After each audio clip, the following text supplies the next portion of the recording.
Eh bien, je vous propose bonjour à toutes et à tous. Donc, je déclare la séance du Conseil municipal ouverte. Je vais donc procéder comme par habitude donc à la lecture des différentes procurations. Jean-Pierre Le Bourgeois donne procuration à Monsieur Christian Bernard.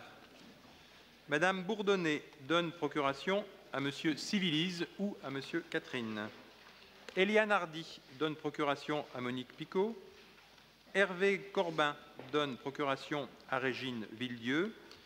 Geneviève Gosselin me donne procuration. Donc Geneviève Gosselin est retenue à l'Assemblée, puisque vous savez qu'elle rapporte la loi de programmation militaire et les débats parlementaires peuvent, d'une certaine façon, s'échelonner dans le temps. Et il n'était pas prévu que ceci se prolonge, mais l'actualité parlementaire étant chargée, Madame Gosselin est donc retenue à Paris. Madame Sophie Herry donne pouvoir à Monsieur Fabrice Huette. Monsieur Jean-Claude Magalaès donne pouvoir à Monsieur Michel Durel. Et Madame Isabelle Dupont-Moral donne pouvoir à Monsieur Sébastien Fagnan.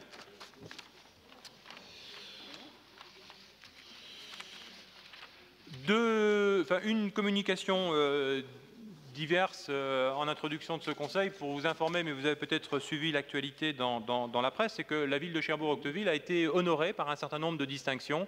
La première, et qui nous va droit au cœur, c'est à la fois la reconduction de notre label 4 fleurs par le Comité national des villes et villages fleuris. Et je tiens à remercier à la fois Yvan Dupont qui s'occupe particulièrement de ce dossier et l'ensemble des équipes municipales. On a eu l'occasion d'ailleurs ensemble de leur remercier. Juste deux remarques par rapport à ce label. Comme il l'a été indiqué, nous avons non seulement la reconduction de ces 4 fleurs, mais également nous avons obtenu donc ce qu'on appelle une fleur d'or. Donc c'est, j'allais dire, une mention spéciale du jury qui récompense les efforts que la ville fait en matière, j'allais dire, d'embellissement, parce que c'est vrai que le commun des mortels peut réduire les 4 fleurs au fleurissement. En réalité, on est beaucoup plus large, c'est-à-dire que le jury qui vient ainsi auditer et qui est venu nous auditer au cours de l'été dernier s'attache notamment dans ses critères, bien évidemment, au fleurissement de la ville, mais aussi à sa propreté, et ça c'est une bonne chose, à la qualité des espaces publics, du mobilier urbain. Donc c'est vraiment une distinction, puisque de mémoire, il doit y avoir que 22 villes en France. Non, il n'y en a pas 22, si, 9. On est dans le top 10. 9 villes en France, pardon, qui bénéficient de ce label Fleur d'Or. Le deuxième label que nous avons obtenu, donc c'est un prix Capcom. C'est un prix donc, de la communication institutionnelle qui nous a été décerné, notamment pour cette opération exceptionnelle hein, qui a été Le musée fait le mur. Et c'est vrai qu'il a marqué à la fois tous les esprits et qui a eu un énorme retentissement dans les médias. Donc merci à Lydia, merci à Louise Le Gall pour en avoir eu l'idée, même si l'idée elle a été un peu volée du côté des Anglais, mais ce n'est qu'un juste retour. Donc voilà, donc là on peut aussi s'enorgueillir à la fois de cette opération et puis de la façon dont elle a été valorisée. Et puis également, donc, Yvan me disait que nous avions eu un troisième label qui concerne notre capacité, donc un label d'excellence, notre capacité à intégrer les handicapés, notamment dans les actions de la collectivité et dans la collectivité. Donc ça aussi, ce qui montre bien, en règle générale, que la ville de Cherbourg peut, sur certains sujets, être plus qu'exemplaire. Et on ne peut que s'en féliciter, puisque ça contribue bien évidemment à la notoriété de notre cité. Je vais donc commencer la séance du Conseil municipal par le Code général des collectivités territoriales. Donc, vous avez, donc, conformément aux articles 21, 22, 22, les délégations de pouvoir du maire. Est-ce que vous avez des questions particulières à ces délégations de pouvoir? Non, bien, je vous en remercie. Donc, on en prend acte. La première délibération donc, concerne l'exploitation des jeux de casino et de fourrière automobile. Donc, c'est la présentation du rapport du délégataire pour l'exercice 2011-2012 et nous avons un avis à donner.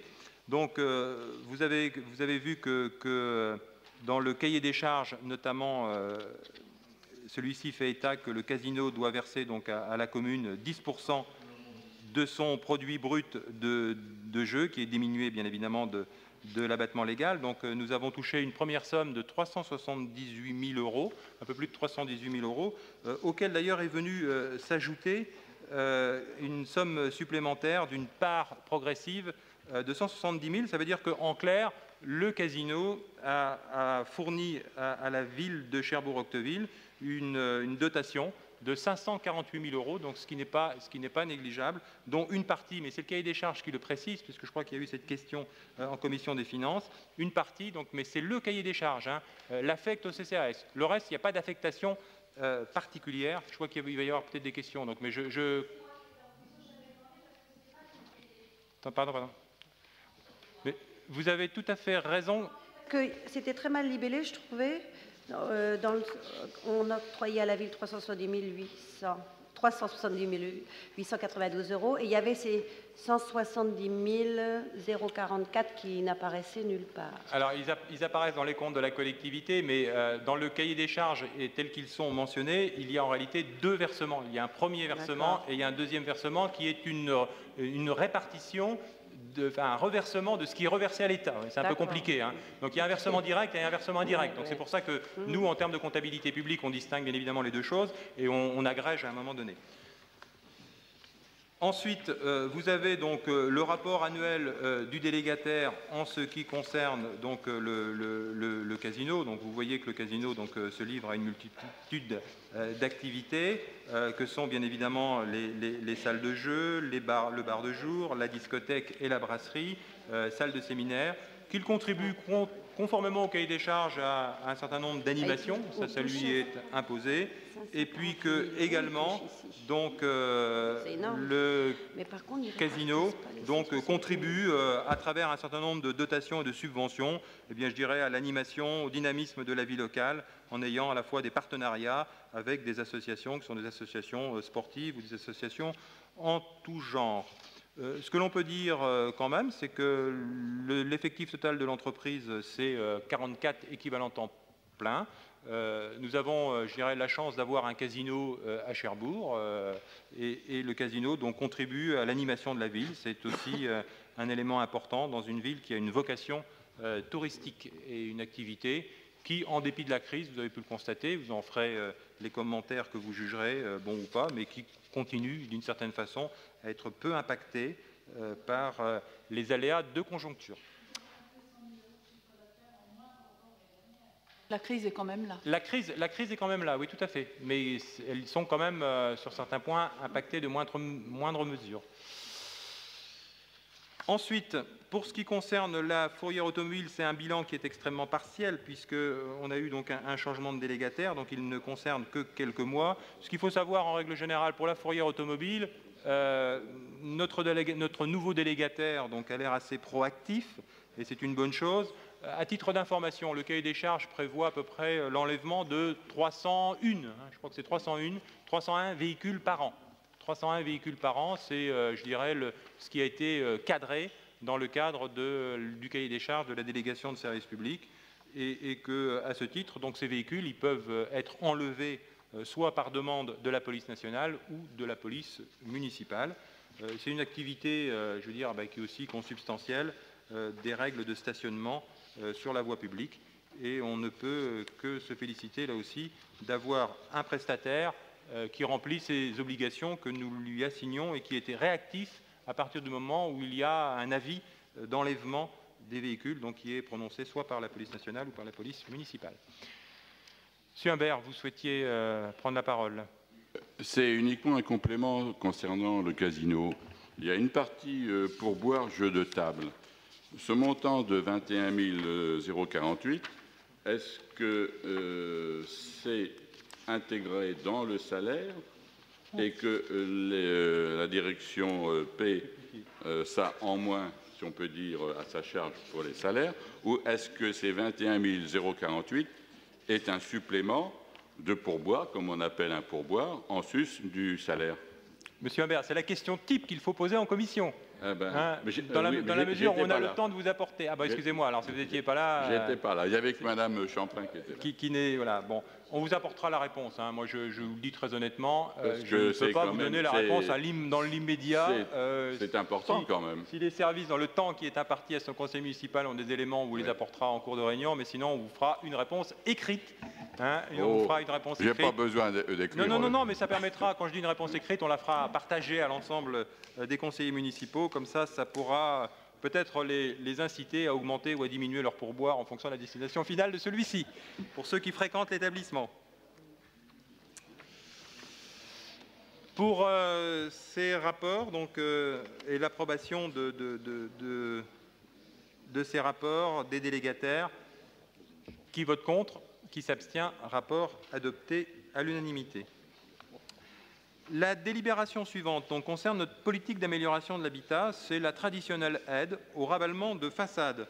Donc, nous avons donc, défini à la fois un périmètre et des conditions et des modalités d'intervention, qui fera l'objet d'ailleurs d'une délibération suivante tant qu'à leur prolongation. Et à ce titre, donc, peuvent en bénéficier donc, monsieur Elie pour 785,53 €, donc, qui a procédé donc, à un ravalement de façade. Et puis également monsieur Philippe Nasselin, donc pour 309,01 €, également, donc domiciliaire rue Asselin. Donc il vous est proposé de procéder au mandatement de ces subventions. Qui vote contre, qui s'abstient, délibération adoptée à l'unanimité. La délibération suivante, donc la 2013-264, concerne donc cette fois-ci la revitalisation du commerce et de l'artisanat. C'est tout simplement la reconduction du protocole d'accord d'aide à la rénovation de vitrines pour l'année 2014. Donc vous avez l'ensemble des éléments, donc rien de changé, si ce n'est que pour votre information, donc, depuis 1996, donc, nous avons accompagné la rénovation de 292 vitrines, donc c'est quand même relativement conséquent sur le territoire de la ville de Cherbourg-Octeville, et cela pour un montant de plus de 511 000 €. Et il vous est donc proposé, selon les modalités qui sont détaillées dans la Convention, en fonction des périmètres et en fonction aussi de la nature des opérations, parce qu'on voit qu'il y a une bonification dès lors qu'on fait aussi en même temps une opération d'amélioration de l'habitat pour la partie qui est située au-dessus du magasin. Donc tous ces éléments vous sont détaillés. Je pense que la commission a dû faire son travail s'il y avait des points particuliers à examiner. Je vous propose tout simplement de la mettre au vote. Qui vote contre, qui s'abstient, délibération adoptée à l'unanimité, et je vous en remercie. Je vais laisser la parole donc à monsieur Michel Louiset pour la convention qui nous lie au Yacht Club. Vous aviez, excusez-moi. Par rapport à la délibération précédente, mais ça ne change pas le vote, je voulais savoir pourquoi dans le périmètre du centre ancien, là, ça ne me semble pas très logique que la place Henri Gréville n'en fasse pas partie, puisque c'est le bout et l'achèvement de la rue Gambetta, quoi. Donc pourquoi est-ce que la rue Gambetta fait partie et qu'il y a une frontière comme ça virtuelle d'un coup à la place Henri Gréville? Il y a toujours... Non, mais est-ce qu'il y a une raison qui fait que, il faut bien que ça s'arrête à un moment, mais là, ça semble logique d'aller au moins jusqu'à la place, quoi. Bah non, parce que sur la place, il y a quand même quelques commerces, et je trouve que c'est la suite logique de la rue Gambetta, quoi. Et c'est vraiment le centre. Oui, enfin bon, je veux dire, moi, ce que je peux vous apporter comme réponse, c'est que oui, il faut bien qu'un jour les périmètres s'arrêtent à un moment donné. Oui, donc, mais alors, quelle est la logique qui conduit, le critère qui conduit à faire en sorte que ça s'arrête là et pas au bout de la place? Bonne question à poser aussi en commission. Je veux dire, on est vraiment sur des questions de détail. Moi, je veux bien qu'en conseil municipal, on passe son temps à examiner le pourquoi de l'arrêt, de là où s'arrête l'épaisseur du trait du crayon quand on définit un périmètre. En général, on le reporte toujours à la fois dans des commissions de consultation en lien, d'ailleurs, on le fait toujours en lien avec la Chambre de commerce. On le fait aussi en lien avec différents opérateurs, le CDHAT. En règle générale, on accompagne, surtout quand c'est dans le cadre de l'OPA, des périmètres qui sont des périmètres de l'opération de programmation, d'amélioration de l'habitat. Donc il y a sans doute une nécessité aussi parfois de cohérence de périmètres qui sont déjà définis. Ben, c'est justement ma question. Ouais. Où est la cohérence, quoi? D'accord. Voilà. On vous apportera... Ça ne veut pas dire que je botte en touche, mais vous posez une question qui est une question très particulière sur un point particulier, parce que je viens de tomber dessus. On vous apportera les éléments de réponse. Non, voilà.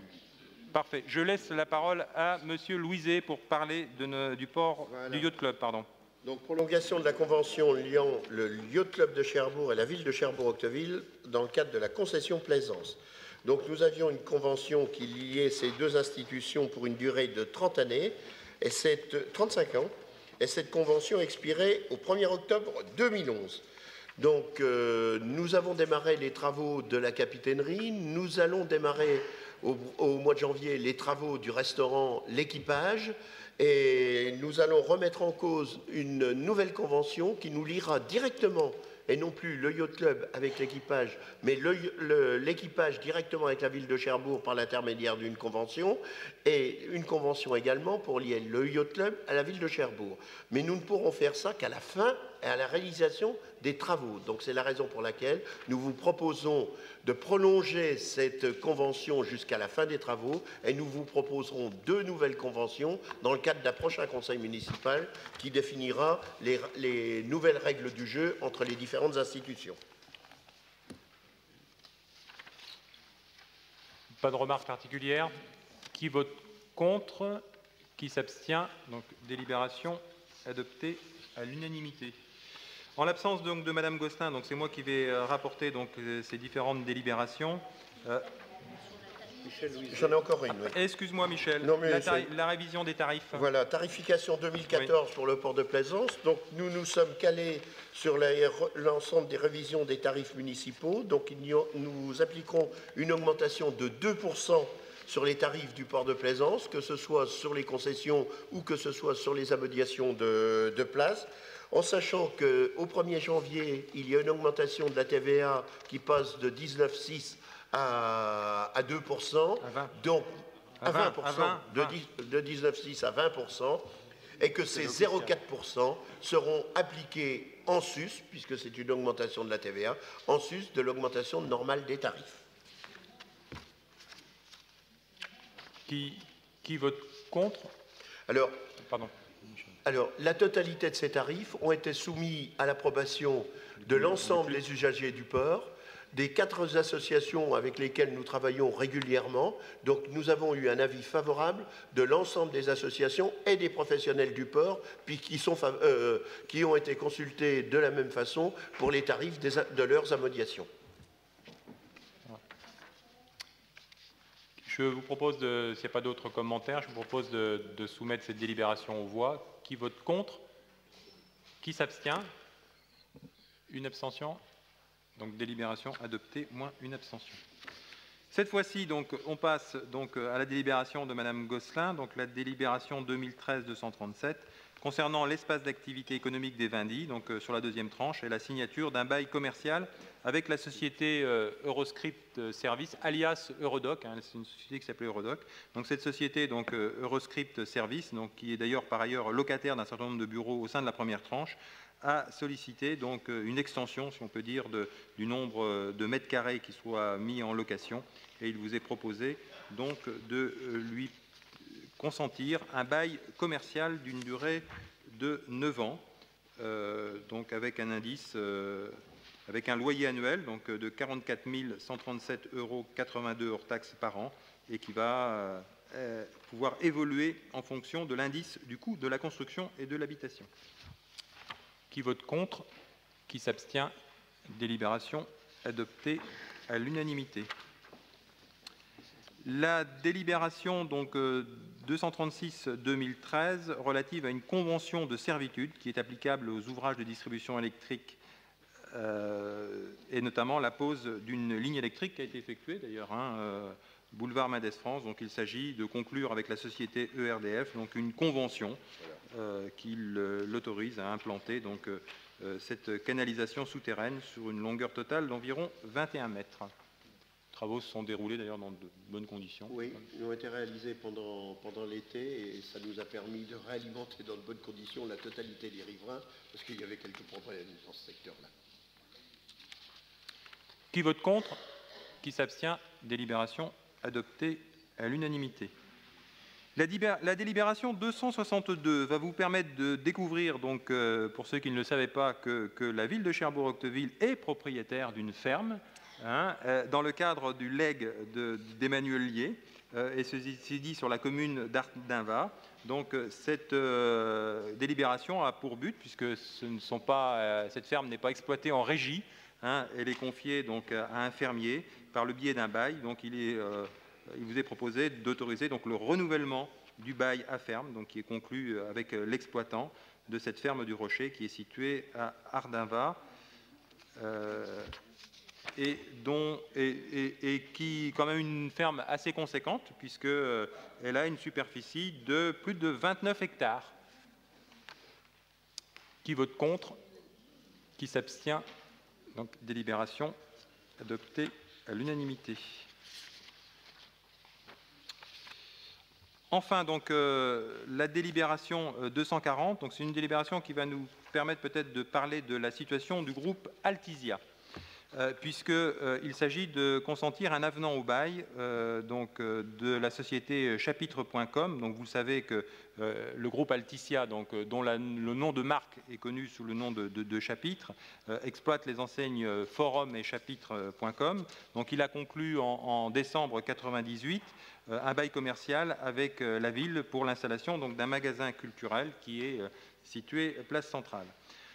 En début d'année, donc, le groupe Altisia, et ça s'est confirmé par la suite, nous avait fait part de ses difficultés économiques et qu'il conduisait à faire évoluer, les choses se sont précipitées, à faire évoluer l'organisation des magasins Chapitre pour devenir, d'ici à la mi-mai 2014, des librairies indépendantes. Dans ce cadre, et afin de faciliter donc, la reprise du magasin de Cherbourg, il est proposé de modifier le bail pour renoncer à des loyers qui étaient payables par avance au profit donc de loyers qui restent exactement les mêmes, mais qui, eux, sont payés à terme échu, pour des questions de trésorerie et pour faciliter la reprise. Alors, juste un petit mot, puisque l'actualité, donc je le disais, c'est un peu déchaîné depuis 24 heures. Le groupe Altisia s'est déclaré en cessation de paiement. À partir du moment où il se déclare en cessation de paiement, eh bien, il va être, je crois, dès la semaine prochaine, dès lundi prochain, il va être, son dossier va être soumis à l'examen du tribunal de commerce, je crois que c'est de Paris, et c'est le tribunal de commerce qui va se prononcer sur les modalités de poursuite sous observation ou peut-être, si le pire est annoncé, de fermeture définitive de liquidation judiciaire. Pour l'instant, on n'en sait rien.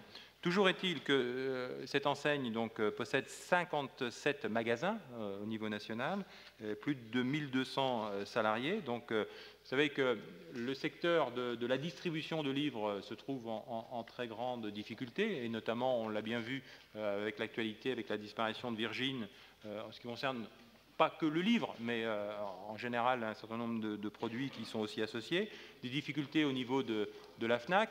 Les parlementaires, à l'heure actuelle, sont en train de faire évoluer la loi, notamment sur le fait que des groupes, entre parenthèses, on voit qui est cité ou qui est visé, mais ne peuvent pas à la fois consentir un rabais de 5% autorisé par la loi et une livraison gratuite, ce qui, à l'heure actuelle, crée un climat concurrentiel défavorable par rapport à d'autres qui, eux, ont pignon sur rue et non pas uniquement comme plateforme de distribution Internet. Mais tout cela va bien évidemment demander du temps. Ce que nous souhaitons, nous, au niveau local, et on est extrêmement vigilants sur la situation du magasin Chapitre de Cherbourg. Moi, j'ai rencontré la directrice qui m'a fait part un peu de ses inquiétudes. Il y a un repreneur local qui est en train de monter un dossier, donc on peut souhaiter que ce dossier puisse aboutir et que cette délibération facilite cette reprise. Donc nous sommes extrêmement vigilants, sachant que nous souhaitons bien évidemment qu'il puisse y avoir une reprise par un libraire indépendant. Donc l'objectif, et c'était la stratégie du groupe, c'est de dire il faut que les 57 soient repris par des libraires indépendants, par des salariés éventuellement, qui deviennent ainsi libraires indépendants et qui, en tant que libraires indépendants, peuvent bénéficier d'ailleurs d'avantages que n'ont pas les grands réseaux de distribution, les grands groupes. Donc voilà un peu où nous en sommes, mais c'est vrai que c'est une situation extrêmement délicate sachant que nous sommes convaincus de la pertinence d'un magasin comme ça en centre-ville, de son attractivité, notamment pour l'ensemble du dynamisme du commerce en centre-ville, et nous mettrons bien évidemment tout en œuvre pour que l'activité se pérennise sur ce site. D'autant plus que nous sommes, et ça c'est une bonne chose, nous sommes propriétaires des lieux. Donc ce qui à la fois nous crée des obligations, mais nous crée d'une certaine façon des opportunités pour pouvoir dialoguer en direct éventuellement avec les repreneurs et être ainsi partie prenante de la continuité d'activité. Est-ce qu'il y a des commentaires particuliers? Bien, je vous en remercie. Donc ce que je vous propose, c'est de mettre cette délibération aux voix. Qui vote contre? Qui s'abstient? Donc délibération adoptée à l'unanimité. Et vraiment, je vous en remercie et on ne manquera pas de communiquer sur, bien évidemment, les évolutions de cette situation. Je donne la parole à Lydia Thiolan, donc, qui va nous parler du musée Thomas-Henry. Oui, le musée Thomas-Henry, bien sûr, ça n'a échappé à personne, est fermé depuis 2012. Et jusqu'en 2015, il sera toujours fermé. Cette fermeture, elle est l'occasion de faire un inventaire des œuvres et de procéder à de nombreuses restaurations. Cette délibération concerne la restauration de 3 œuvres. Pour 2 d'entre elles, nous demandons, au moyen de la délibération, une aide à la restauration à hauteur de 50%. La 3e nous a été demandée par le Musée des Beaux-Arts de Lyon pour une exposition. Et c'est bien sûr ce Musée des Beaux-Arts de Lyon qui prendra en charge la totalité du financement de cette restauration. Donc ça, c'est la première partie de la délibération. La deuxième partie concerne l'acquisition d'une œuvre. C'est une œuvre de Félix Buot, et Félix Buot, eh bien, nous avons un fonds très important d'œuvres de ce peintre illustrateur du 19e siècle, qui est né à Valognes. Nous avons déjà 167 œuvres de cet artiste, et le souhait de la directrice du musée Thomas-Henry est de faire de notre musée un lieu de référence pour l'œuvre de cet artiste. Donc là, il s'agit d'une toute petite œuvre, une petite eau-forte qui s'intitule Le Poisson volant et qui est estimée à 150 €. Ça reste tout à fait modeste. Merci Lydia. Qui vote non, c'est par anticipation de la délibération suivante. Qui vote contre? Qui s'abstient? Délibération adoptée à l'unanimité. Donc, délibération du musée de la Libération et donc l'acquisition par voie de donation. Dans le cadre du 70e anniversaire de la Libération, Louise Legal, directrice de nos musées, Michel Baudry, responsable du musée de la Libération, ont souhaité renouveler les collections permanentes du musée, et dans le but notamment de présenter de façon un petit peu plus précise la vie locale pendant la Seconde Guerre mondiale. Pour cela, elles ont fait un appel aux dons auprès des habitants.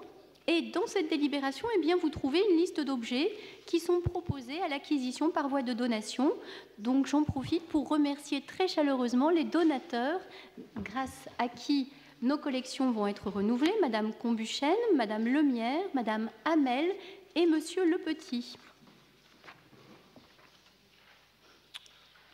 Monsieur Huette, vous souhaitiez prendre la parole? Non, c'est l'épisode numéro 2 d'une intervention que j'avais faite il y a quelque temps par rapport à un tableau qu'on n'a toujours pas retrouvé, mais je ne sais pas si vous avez des nouvelles, parce qu'on m'avait demandé d'en donner des descriptifs assez complets, ce que j'ai fait, et puis je n'ai pas eu de nouvelles. Alors, ça n'a rien à voir avec cette délibération. Bon, alors je vous propose de soumettre au vote cette délibération, puis après on répondra à la question. Alors, pour cette acquisition par voie de donation, qui vote contre? Qui s'abstient? Délibération adoptée à l'unanimité. Donc, question diverse, si on peut dire. Voilà. A-t-on retrouvé le tableau perdu? Non, nous avons mené l'enquête. Pardon, Lydia. Nous avons mené l'enquête. Il faut que tu appuies. Dans nos réserves. Nous avons cherché dans nos réserves, nous avons cherché un peu partout au moyen du descriptif. Nous n'avons pas retrouvé ce tableau qui a donc effectivement disparu. Et ça n'est pas faute d'avoir fouillé dans tous les coins de la réserve. Donc non, pas de traces de ce tableau. Bah, c'est quand même un peu bizarre, c'est quand même un tableau assez conséquent, quoi. Ah oui. C'est à peu près 1,50 m sur 1,20 m. Bon. Et où il était? On ne sait pas. Bah, c'est quand même embêtant, quoi. En tout cas, merci d'avoir attiré notre attention.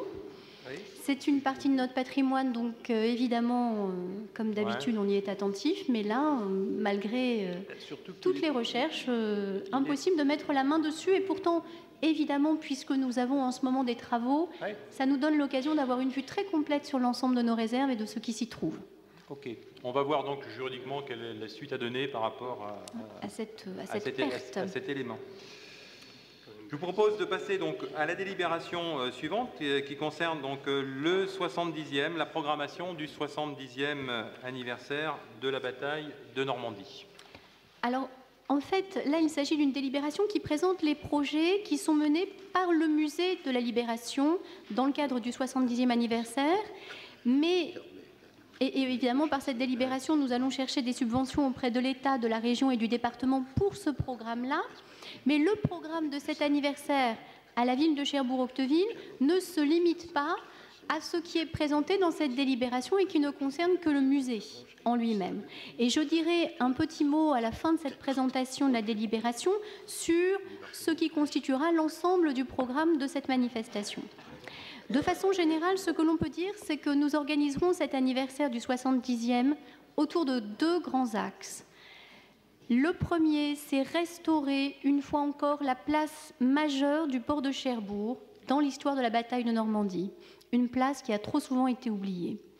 Et le deuxième axe, eh bien, c'est le sens d'une telle commémoration aujourd'hui, 70 ans après le conflit. Comment peut-on se rapporter à cet événement ? Quelle place a-t-il dans notre mémoire ? Quelle trace reste-t-il de ce conflit dans nos paysages aujourd'hui ?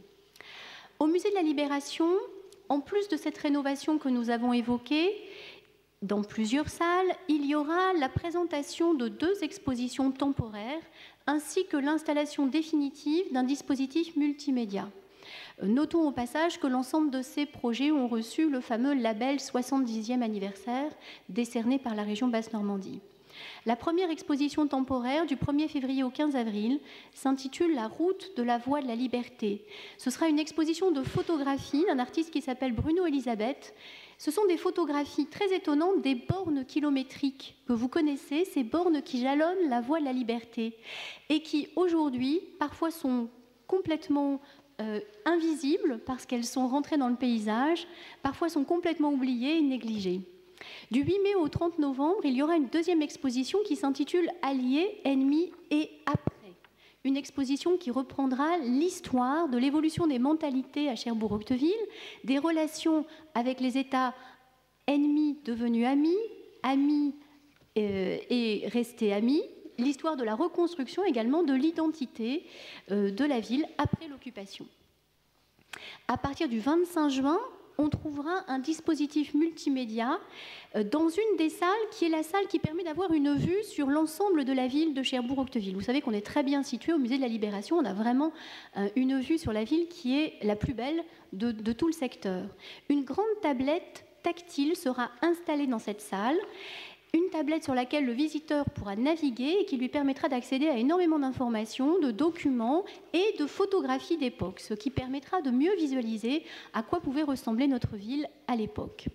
Le soir de la nuit des musées, il y aura une déambulation organisée dans la montée des résistants avec la participation de la compagnie EFATA et les habitants du quartier qui ont été mobilisés par le biais de la maison Françoise Giroud. Par ailleurs, nous sortirons un petit guide qui retracera, un guide Unica, qui retracera toute l'histoire de la montagne du Roule, l'histoire du fort du Roule et du musée de la Libération. Et enfin, toujours dans le programme propre au musée, il y aura un cycle de conférences. La première conférence se déroulera le 5 juin et elle sera menée par M. Robert Lerouxvillois, notre historien de ce conflit. Nous écouterons ensuite Stéphane Lamache, Julia Tori, Michel Boivin, à chaque fois sur des sujets qui ont été assez peu abordés jusqu'à présent. Donc ça, c'était le programme propre au Musée de la Libération. Mais comme je vous le disais en introduction, le programme de l'anniversaire, il ne s'arrête pas là. La direction de la culture et la direction de la communication, de la promotion et des relations publiques travaillent ensemble sur ce sujet. Daniel Le Reculé, avec qui je travaille sur cet anniversaire, pourra compléter ce que je vais vous dire là très rapidement pour que vous ayez une petite idée de ce qui va se passer à Cherbourg-Octeville à l'occasion de ce 70e anniversaire. Donc il y aura 3 grandes autres expositions. Une à la bibliothèque Jacques Prévert sur les incidences de la guerre sur la vie locale à travers une exposition d'affiches. À la salle des fêtes, pendant tout le mois de juin, nous aurons une exposition de photographies de Bruno Mercier, de très belles photographies noir et blanc de Blocos, accompagnées de textes d'un philosophe. Là aussi, il s'agit de s'interroger sur ces traces du conflit qui demeurent présentes dans notre paysage, dans notre environnement. Dans les rues de Cherbourg, il y aura une exposition de photographies sur bâche de François Dourlin, superposant des vues de Cherbourg aujourd'hui et des vues de Cherbourg au moment de la Libération. Donc ça, c'est pour les expositions. Il y aura des spectacles. Nous reverrons avec plaisir Les Petites Haines par la compagnie Effata au mois de février, une pièce chorégraphique consacrée à la Shoah. Nous découvrirons le spectacle Les Voix de la Liberté par le Théâtre en Partance, avec des textes fondés sur des témoignages de soldats de ce conflit. Il y aura également énormément de concerts. Le 22 juin, les 80 musiciens de l'Harmonie, Place Centrale. Le 9 mai, au Théâtre à l'Italienne, un jazz band. Nous verrons le 28 juin le groupe Moulinex qui jouera dans les jardins de l'hôpital maritime. Il y aura du cinéma avec Cinétoile Plage Verte consacrée aux héros et héroïnes. De la littérature pendant le Festival du Livre de Jeunesse avec 2 ouvrages mis à l'honneur, une BD Normandie 44 et un livre qui s'appelle L'Enfant caché. Il y aura des bals populaires. Nous aurons également un lâcher de cerf-volant le 28 juin. Bien sûr, des visites guidées qui reviendront sur le rôle du port au moment de cette libération et nos cérémonies patriotiques pour lesquelles nous inviterons des vétérans et notamment des vétérans anglais. Pour terminer cette présentation, il faut ajouter que nous travaillons en commun avec les autres villes de l'agglomération, avec la Cité de la Mer, avec la communauté urbaine, avec l'Office de tourisme et la Marine nationale, et que nous allons éditer une programmation commune de l'ensemble de ces manifestations, et cette petite plaquette devrait sortir au mois de mars. Voilà. Est-ce qu'il y a des commentaires, des points particuliers? Non. Daniel, pas de... En très bonne collaboration avec Lydia, je crois que Lydia a tout dit. Et effectivement, il y a encore d'autres manifestations qui ne sont pas encore finalisées complètement aujourd'hui, mais nous reviendrons vers vous dans les semaines qui viennent pour vous en donner le détail. Donc on voit maintenant à travers cette programmation qui est très éclectique, qui va au-delà de la simple commémoration, puisqu'elle s'ouvre à la fois sur la réflexion, sur les interrogations et le dépassement, et ce qui est heureux du conflit. Donc on voit que le processus qui avait été engagé, initié notamment par de nombreux partenaires, est en train de converger vers une programmation qui s'étoffe et qui va être très dense, et on ne peut que s'en féliciter. Qui vote contre cette délibération ? Qui s'abstient? Délibération adoptée à l'unanimité. Et je vous en remercie. Je cède toujours la parole à Lydia pour la délibération suivante qui concerne l'extension des périmètres de protection. Oui, vous le savez, l'ensemble de la basilique de la Trinité est inscrit à l'inventaire supplémentaire des monuments historiques, et ce depuis 1944. De plus, à l'intérieur de la basilique, de très nombreux objets sont classés ou inscrits également. Alors, par cette délibération, il s'agit pour nous de demander tout d'abord que le bâtiment mitoyen donc, qui se trouve façade est de la Trinité, qui est actuellement utilisé comme sacristie, bibliothèque, salle du trésor, soit intégré au périmètre de protection, puisqu'il a lui aussi un intérêt historique. Par ailleurs, étant donné le caractère remarquable de l'ensemble de ce monument, eh bien nous demandons qu'il ne soit plus seulement inscrit, mais qu'il soit classé au monument historique. Ce classement, évidemment, il nous permettrait de solliciter des subventions auprès de l'État et du département en cas de travaux de restauration. Qui vote contre? Qui s'abstient? Délibération adoptée à l'unanimité. Donc la délibération suivante, mais cette fois-ci concerne l'église Saint-Martin. La demande est exactement la même concernant l'église Saint-Martin. Celle-ci est inscrite dans son ensemble et certains éléments sont déjà classés. Étant donné le caractère remarquable là aussi de l'ensemble de ce bâtiment, eh bien, nous demandons son classement. Alors toutefois, il y a une petite précision à apporter, c'est qu'il y a un élément dans l'ensemble de cette église que nous devons exclure, c'est le porche ouest, qui est un porche qui a été réalisé dans les années 60 en béton, qui est vraiment très maladroit et qui ne peut pas évidemment bénéficier de cette protection. Donc c'est une protection sur l'ensemble, sauf ce petit porche ouest en béton. Il faudra attendre encore quelques années pour qu'il soit reconnu comme monument historique. 150 ans. Qui vote contre? Qui s'abstient? Donc, délibération adoptée à l'unanimité. Je vous en remercie. Donc, et enfin, donc, la dernière délibération pour Madame Lydia Thiolan concerne donc une convention avec la Cité de la Mer. Oui, là aussi, encore une délibération qui concerne le 70e anniversaire du débarquement, puisque la Cité de la Mer prépare pour le printemps prochain une exposition dans ce cadre-là. Elle ne possède pas de fonds documentaires sur le sujet et elle a tout naturellement sollicité la bibliothèque pour la mise à disposition de documents et en particulier de photographies. Or, il se trouve qu'à la bibliothèque Jacques Prévert, nous avons un fonds très important de documents iconographiques. Cette délibération, elle vous présente donc la convention qui sera passée entre la ville de Cherbourg-Octeville et la Cité de la Mer. Qui vote contre? Qui s'abstient? Délibération adoptée à l'unanimité. Je laisse la parole à Guylaine Godin qui va nous parler de la convention d'objectifs avec l'association Cherbourg Ensemble.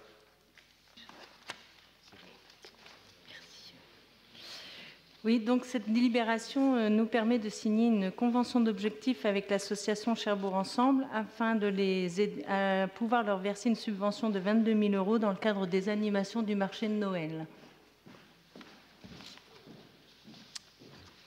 Pas de questions particulières. Donc, bonne période pour adopter cette délibération, ce que je vous propose de faire. Qui vote contre? Qui s'abstient? Délibération adoptée à l'unanimité. Et je vous en remercie. La délibération suivante concerne la revitalisation du commerce et de l'artisanat, donc ce sont les subventions. Donc délibération habituelle en vue de reconduire l'aide à la rénovation des vitrines selon les dispositions exposées ci-dessous et donc vous avez la liste des bénéficiaires au dos de la dite délibération. Qui vote contre? Qui s'abstient? Délibération adoptée à l'unanimité. Je laisse la parole, s'il appuie, à Monsieur Daniel Joanne, qui va nous parler du règlement de fonctionnement du relais d'assistante maternelle. Bien, donc le relais d'assistante maternelle donc, fait partie des différents dispositifs de la ville pour l'accueil des petits-enfants, des tout-petits. Donc on connaît la crèche familiale avec les assistantes maternelles, on connaît les crèches collectives ou les accueils collectif d'enfants et donc là c'est un dispositif qui est destiné à accompagner l'ensemble des assistants maternels ou assistantes maternelles privés et que la ville donc arrive à réunir. Donc l'objectif eh bien il est d'informer les parents et les professionnels, de proposer un cadre de rencontre et d'échange, de contribuer à la professionnalisation et puis d'avoir une fonction d'observatoire en fait, des conditions d'accueil. Donc c'est un service gratuit et donc nous vous proposons le règlement de fonctionnement de ce relais assistant maternel. Qui vote contre? Qui s'abstient? Délibération adoptée à l'unanimité.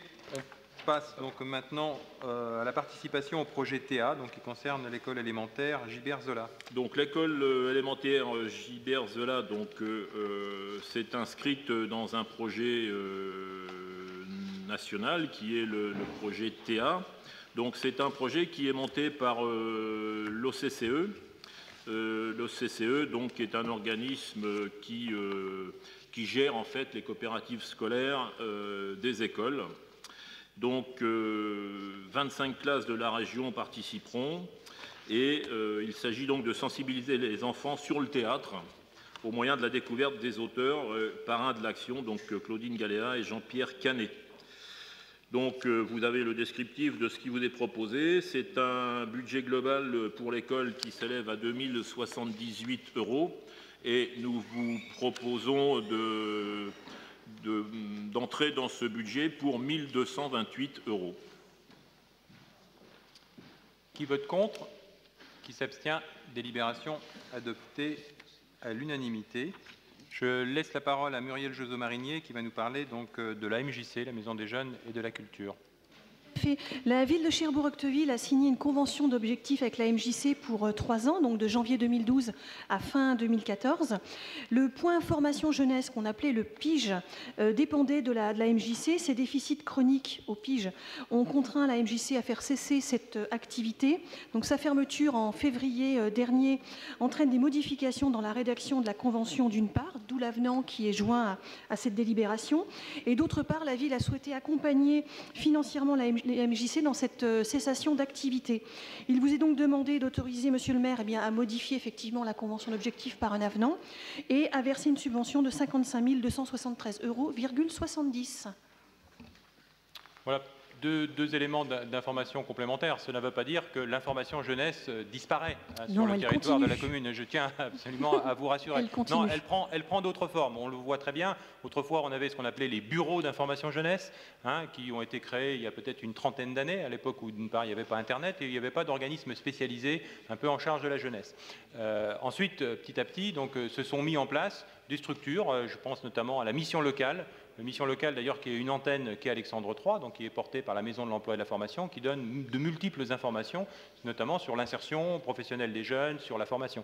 Il y a d'autre part, et Benoît Rivet en était l'un des instigateurs, le comité local pour le logement autonome des jeunes, donc sur les aspects logement. Donc oui, l'information jeunesse, maintenant, elle est, j'allais dire, non pas segmentée, mais elle est spécialisée en fonction des problématiques particulières de la jeunesse. Et puis maintenant, on a aussi tout ce qui concerne bien évidemment les réseaux sociaux, qui donnent des informations notamment sur les possibilités culturelles et toute l'information municipale qui est associée et qu'on sort dans des communications spécialisées. Et ce qui fait qu'à l'heure actuelle, il n'y a plus de besoin de ce qu'on appelle un bureau d'information jeunesse avec un face-à-face, avec quelqu'un qui va vous donner de l'information. On est passé sur d'autres systèmes d'intermédiation, si on peut dire. Qui vote contre? Qui s'abstient? Délibération adoptée à l'unanimité. Je vous en remercie. Délibération suivante, donc toujours un grand événement donc, pour l'année 2014 et qui va permettre de reboucler par rapport aux propos introductifs. Presqu'île en fleurs. Voilà, tout à fait. Donc j'aurais très bien pu présenter cette délibération avec Yvan Dupont, bien évidemment, puisqu'on travaille tous les deux sur cette belle opération et les services associés, bien évidemment. On est déjà en train de travailler au niveau du comité de pilotage. Donc dans le cadre de sa promotion de la ville, Cherbourg-Octeville, effectivement, organise la 6e édition de Presqu'île en fleurs. Ce sera le samedi 10 et le dimanche 11 mai 2014 dans le parc des Ravalais comme de coutume. Et même principe que pour les éditions précédentes, associations, exposants seront présents auprès des services de la ville. Donc cette délibération vise à valider l'organisation de Presqu'île en fleurs 2014 et puis toute la tarification relative aux produits d'exploitation et aux produits domaniaux. Yvan, tu veux rajouter quelque chose sur Presqu'île en fleurs? Non, voilà. Attendez. Voilà, le thème. Le biojardin, donc on a cessé de progresser dans l'histoire pour prendre un thème un peu plus d'actualité. Voilà. Ce qui ravit d'ailleurs les associations, c'est nouveau pour eux. Tout à fait. Et d'ailleurs, je refais le complément parce que je n'ai pas tout dit tout à l'heure par rapport au label Fleur d'Or, mais on nous a qualifié, entre guillemets, de fleurissement de demain. Donc, notamment sur toute la préoccupation environnementale, sur les vivaces, sur le fait de ne plus ou ne pratiquement pas chauffer les serres, d'utiliser le moins d'eau possible, de collecter les eaux de pluie, etc. Donc on est véritablement en avance et là on s'inscrit dans la tradition d'Emmanuel Lié, mais sur la capacité à rénover, régénérer et jeter les bases de ce qu'on peut appeler le fleurissement de demain. Alors on peut s'en enorgueillir, mais Presqu'île en fleurs va être un élément de communication qui va aussi renforcer la notoriété de la ville sur ce domaine. Et quand je dis de la ville, c'est aussi de l'ensemble du Cotentin, puisque le Cotentin est aussi connu pour sa tradition horticole. Pour en revenir à la délibération en elle-même, en ce qui concerne donc Presqu'île en fleurs 2014, donc sur les différents points qui vous sont proposés donc d'approuver, qui vote contre, qui s'abstient, délibération adoptée à l'unanimité. Franck Tison va nous parler de boxe. Oui. Oui, je vais présenter effectivement pour une subvention exceptionnelle pour l'ASC Boxe qui a organisé pour la première fois à Cherbourg des championnats de France de boxe en poids moyen. et surtout avec un boxeur local, puisque c'est Julien Marie-Sainte qui malheureusement a perdu. Donc c'était de donner ou de voter une subvention exceptionnelle de 3 000 €. Il faut savoir que cet événement a quand même accueilli 1700 spectateurs à Chantraine. C'était un bel événement et que j'espère qu'on va pouvoir le reconduire les prochaines années. Qui vote contre? Qui s'abstient? Délibération adoptée à l'unanimité. Je dois vous avouer que je suis allé pour la première fois de ma vie à l'occasion de ce championnat de France, que c'est très impressionnant, mais oui, que c'est un sport à part entière. Hein, et quand on voit l'engagement physique des boxeurs, on ne peut être que stupéfait. Oui, et puis il faut préciser quand même que Julien Marie-Sainte a été très très content de venir boxer ici son championnat de France. Et il a perdu malheureusement, mais vraiment pour lui, il a été très touché qu'on puisse l'accueillir ici. Voilà. Il n'est pas tombé. Michel Durel. Non, j'ai encore pardon, excuse-moi, oui, Franck, il y avait encore décidément l'utilisation des piscines. Convention de paiement, oui, pour l'utilisation des piscines, pour la ville de la Glacerie et puis aussi l'école primaire de Brie. Qui vote contre? Qui s'abstient? Délibération adoptée à l'unanimité. Michel Durel, donc, en ce qui concerne donc, la location et l'entretien de vêtements de travail. Alors, c'est un marché que nous avons avec la société Hélice. L'avenant concerne un changement de dotation de vêtements de travail pour les personnels. Vous voyez aussi que les blouses saumon virent à l'aurore, hein, et qu'il y a un changement de désignation à la gamme Protexis qui devient Epiprotec. Voilà.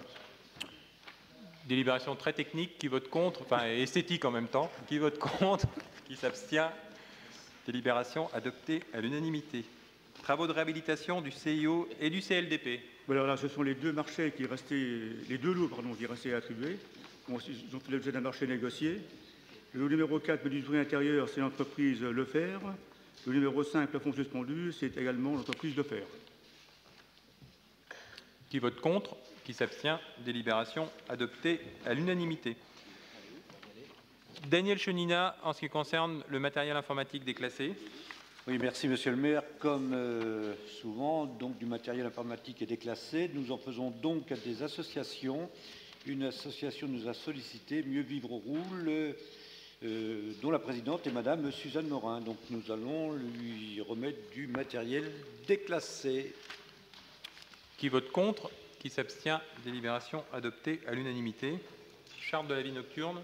Alors, il s'agit, comme vous le savez, d'une délibération que nous avions prise le 21 décembre 2012, qui a adopté le règlement intérieur du comité de médiation du Conseil, qui avait désigné 3 représentants titulaires, à savoir donc moi-même, M. Bastion, Mme Joso Marinier. Il nous a paru important et nécessaire que le maire adjoint en charge de la délivrance des autorisations du domaine public et notamment celles liées aux terrasses des débits de boissons puissent participer également à cette instance. C'est pourquoi il vous est proposé au conseil municipal de modifier l'article 2 du règlement intérieur du comité de médiation et ainsi de le porter à 4 membres et de désigner Madame Godin en tant que représentant titulaire. Et moi, je suis le seul à vous. Voilà. Pour vous dire qu'on a aussi une excellente collaboration avec monsieur le commissaire de police et on tient à le remercier pour sa forte implication dans, je dirais, la gestion partagée de la vie nocturne et notamment en lien avec les professionnels pour la sensibilisation des clients et également la sous-préfecture pour la sensibilisation donc, des clients au respect des règles du vivre ensemble. Et ça, on y tient particulièrement. Qui vote contre? Qui s'abstient? Délibération adoptée à l'unanimité et je vous en remercie. On va maintenant passer aux délibérations financières, donc avec en premier donc, ce qu'on appelle les admissions en non-valeur. Alors vous savez que notre comptable nous expose qu'à partir d'un certain moment et en dépit des efforts qu'il fait, il ne peut recouvrer un certain nombre de titres, donc il nous demande tout simplement de les admettre en non-valeur. Au titre du budget principal, donc vous avez les listes, donc pour une première liste pour un montant de 771,53 €, pour un deuxième montant de 2541,10 et pour un troisième enfin de 2871,47. Donc ce sont des états qui datent bien évidemment d'août 2013, mais qui concerne bien des créances qui, entre guillemets, ont été, ou les titres de recettes qui ont été émis depuis de nombreuses années et qui ne trouvent plus, enfin, n'ont plus de possibilité d'être payés. Parce que les détenteurs en sont soit plus solvables ou ont complètement quitté le territoire sans laisser d'adresse, et ainsi de suite. Donc c'est une délibération que nous prenons chaque année pour régulariser, si on peut dire, les comptes de gestion. Qui vote contre? Qui s'abstient? Délibération adoptée à l'unanimité. Nous allons passer donc au corps de notre conseil municipal de ce jour, à savoir le débat d'orientation budgétaire. Et donc le débat d'orientation budgétaire, vous êtes présenté, enfin je vais vous le présenter donc en lieu et place de Geneviève Gosselin, et cela en plusieurs temps. Dans un premier temps, donc une analyse rétrospective, pour vous dire un peu, mais vous le savez déjà, puisqu'on l'avait déjà examiné, ce sont les documents du compte administratif. Moi, je vous renvoie, c'est vrai que le compte administratif, il est très large, et très épais par rapport à ses annexes, mais vous avez un document qui est le rapport de présentation du compte administratif, qui dit tout sur les comptes de la commune, et les annexes, qui sont, elles, conséquentes, donc vous donnent le détail. Donc, tout simplement, et vous le voyez au vu de la diapositive qui vous est présentée, que l'ensemble de nos dépenses de fonctionnement, c'est marqué dans le compte administratif, c'est pas marqué là, mais ça représente 52 467 925 €. 52 487 000, c'est le chiffre qu'il faut à peu près retenir pour le quiz des finances municipales, composé majoritairement, je dis bien majoritairement, de charges de personnel.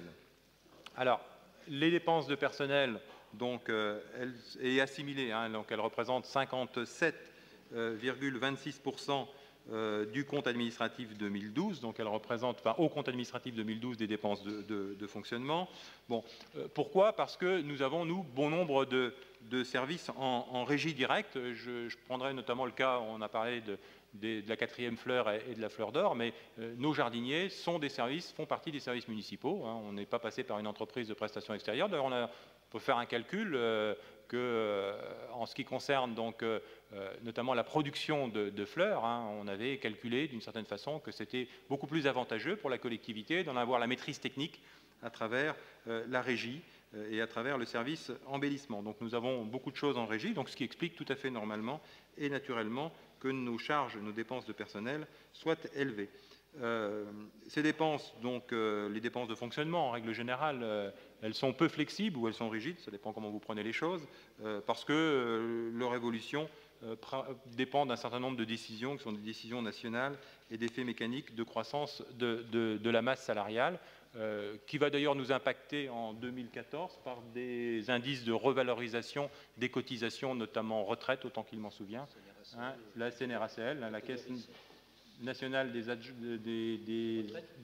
agents ou de retraite des collectivités locales, et la revalorisation de la catégorie C également. Donc ce sont des décisions nationales qui impactent sur l'évolution de ces dépenses. Nous avons néanmoins engagé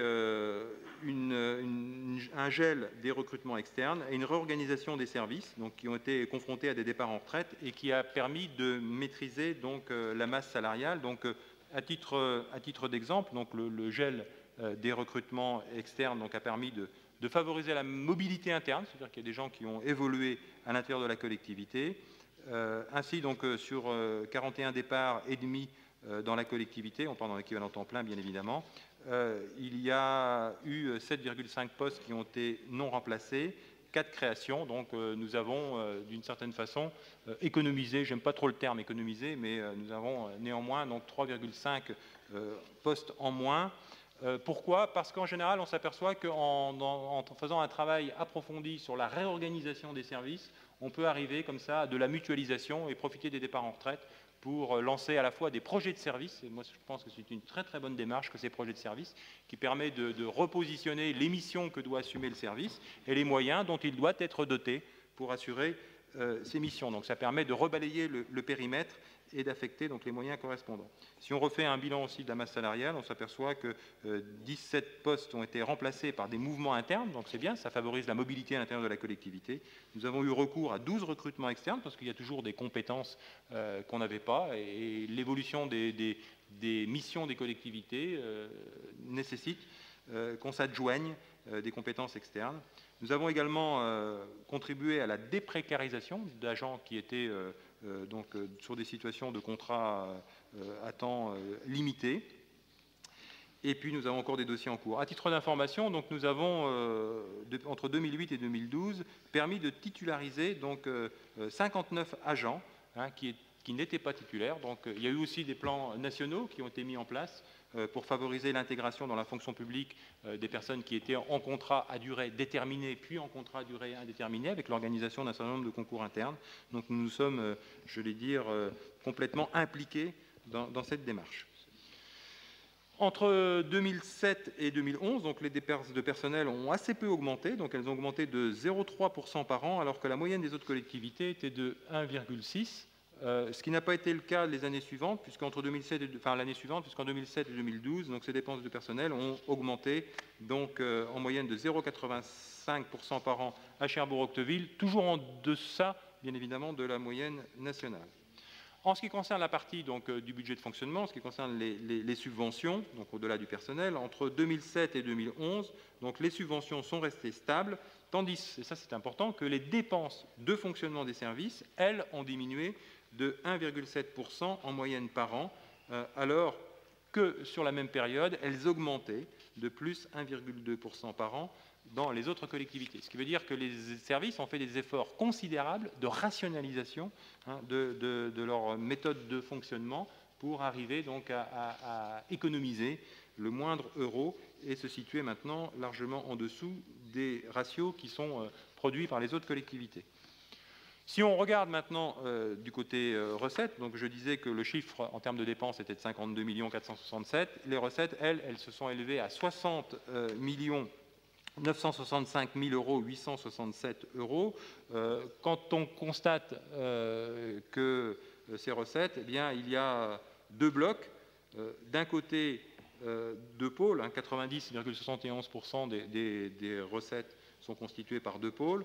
Premièrement, la fiscalité, qu'elle soit directe ou indirecte, et puis deuxièmement, bien évidemment, les dotations qui sont en provenance de l'État principalement. Et il faut savoir que depuis les réformes successives de la taxe professionnelle, eh bien, le levier fiscal, ce qu'on appelle le levier fiscal, la capacité de pouvoir lever l'impôt, eh bien, a énormément diminué, principalement pour les régions, mais aussi, bien évidemment, pour les régions et les départements, mais aussi pour les communes. La part des dotations, donc, ce qui est important de ce fait, dotation d'État, est devenue supérieure à la part de la fiscalité. Et d'ailleurs, certains s'étaient même un peu inquiétés de la libre administration des collectivités, à partir du moment où la moitié du budget de fonctionnement en recettes d'une collectivité vient de dotation d'État, et que les marges de manœuvre d'autonomie des collectivités sont réduites, donc on peut se poser véritablement un certain nombre de questions. Autre élément important, c'est l'évolution comparée de l'encours de la dette. La dette, donc, vous voyez le graphisme, donc, il est marqué 2014, mais c'est la projection au 31/12/2013 et par définition au 1er janvier 2014. Donc cette dette sera de 17,1 millions d'euros. Ce qui veut dire, en clair, quand on fait une analyse par rapport à la moyenne par habitant, parce que je crois que c'est ce qui est intéressant, donc la dette par habitant, donc c'est la diapositive suivante, où on peut revenir, vous voyez que la dette, elle a évolué, mais on est plutôt, si on revient sur la diapositive précédente, si vous pouvez, c'est juste, voilà. Donc vous voyez l'évolution de la dette depuis 1998, mais ça correspond aussi à des périodes où on a fortement investi, et puis il y a des périodes où on avait aussi des opportunités en matière de capacité d'autofinancement. L'objectif, c'est bien de maîtriser cette dette. Alors si on repart sur la diapositive suivante, on verra que la dette est complètement maîtrisée, puisque cette dette par habitant elle était de 475 € au 1er janvier 2013 contre 1153 en moyenne, donc au 1er janvier 2012, pour les communes de même strate démographique. Mais ce qui est intéressant, bien évidemment, dans la dette, c'est la capacité à pouvoir rembourser. Et cette capacité de désendettement à la fin 2012, elle est calculée donc, en fonction de notre possibilité à rembourser, 2,3 ans, alors que la moyenne des communes est de 6,5 ans.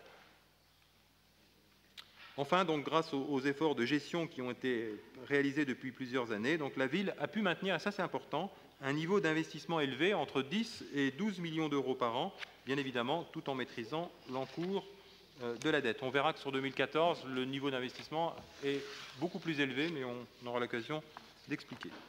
Alors, si maintenant on regarde un peu, on fait un peu de prospective et on se dit, ben, qu'est-ce qui nous attend pour 2014 ? Alors, pour 2014, il y a un point important, c'est bien évidemment les dispositions du projet de loi de finances. Alors, ce projet de loi de finances, en principe, il est adopté en décembre. Hein. C'est toujours à l'arrache qu'il est fait, avec un certain nombre. Donc, on en connaît déjà un certain nombre d'éléments. Bien évidemment, ils sont connus. Après, il y a des déclinaisons très pratiques, qui ont parfois des incidences mineures, mais qui ne remettent pas en cause, bien évidemment, les orientations budgétaires. L'objectif, eh bien, c'est l'objectif de la réduction du déficit public à 3% du produit intérieur brut. C'est une grande cause nationale, hein, on en parle suffisamment dans les médias. Bien évidemment, les collectivités locales sont invitées à participer à cet effort de redressement des comptes publics, hein, qu'on se le dise.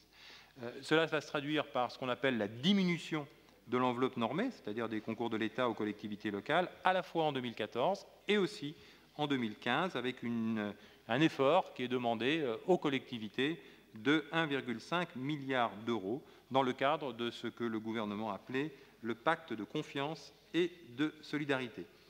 Les conséquences pour le budget 2014 de la ville de Cherbourg-Octeville, c'est bien évidemment une diminution de la dotation globale de fonctionnement, diminution de 4,20%. Je crois qu'il y avait un débat d'orientation budgétaire à la communauté urbaine, donc on pourra comparer par rapport aux chiffres. Ce qui veut dire, et c'est marqué dans le document et dans la délibération que vous avez, donc une diminution de 550 000 € en ce qui concerne la dotation globale de fonctionnement pour la ville. On va avoir, par contre, une augmentation de la dotation de solidarité urbaine qui est de 4 640 000 €, pour lequel on a une augmentation de 2,75%, mais je parle là sous le contrôle de Liliane Loisel. Je veux dire, si on a la dotation de solidarité urbaine, c'est parce qu'on répond aux critères de la solidarité urbaine, c'est-à-dire une population plutôt précarisée, avec un niveau de revenus faible, donc peu contributif. Et à ce titre, bien évidemment, cette dotation de solidarité urbaine, et on en a la délibération en conseil municipal, elle est affectée à un certain nombre d'opérations qui visent à revitaliser, à redynamiser à la fois les quartiers et les populations qui y habitent. Autre élément qui va impacter, et cette fois-ci aussi sur le plan positif, notre budget 2014, pardon, excusez-moi, je vais trop vite. Une diminution, donc là, ça va l'impacter de façon négative, une diminution des allocations compensatrices de la fiscalité, hein, hors allocation sur la taxe d'habitation, qui, elle, devrait augmenter légèrement. Donc, en règle générale, les dotations, les allocations compensatrices sont utilisées un peu comme variable d'ajustement de l'État envers les collectivités, et d'année en année, on ne peut que constater leur baisse. La diminution escomptée pour l'année 2014 sera de 160 000 €, ce qui fait au total donc, des diminutions de l'intervention de l'État au profit de la ville de Cherbourg-Octeville à hauteur de 710 000 € pour l'année 2014. Enfin, élément cette fois-ci, ce que je le disais tout à l'heure, positif, à savoir la montée en puissance du fonds de péréquation intercommunale et communale, ce qu'on appelle communément la péréquation horizontale, qui va passer, elle, de 360 à 570 millions d'euros au niveau national, donc c'est plus 58%, et je crois que cette croissance et ce doublement de cette péréquation horizontale doit se poursuivre jusqu'en 2016, donc voilà. Et ça a un impact fort, vous le savez, dans le Cotentin, où il y a des disparités en matière de ressources fiscales. Les orientations budgétaires telles qu'elles vous sont proposées pour l'année 2014, elles concernent bien évidemment, et ça fait partie de nos marqueurs, la maîtrise des dépenses de fonctionnement, avec une augmentation des charges de personnel donc, qui serait contenue à 2%, notamment du fait de l'augmentation d'un certain nombre de cotisations. Il est proposé également donc, une stabilité des subventions, même s'il y a toujours un certain nombre d'ajustements, mais l'enveloppe globale des subventions serait grosso modo stable.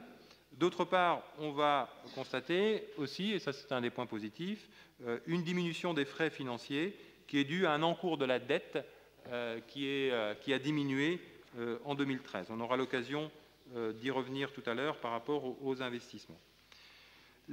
Donc, première orientation, c'est bien la maîtrise des dépenses de fonctionnement. La deuxième orientation, c'est la stabilité des taux de la fiscalité locale.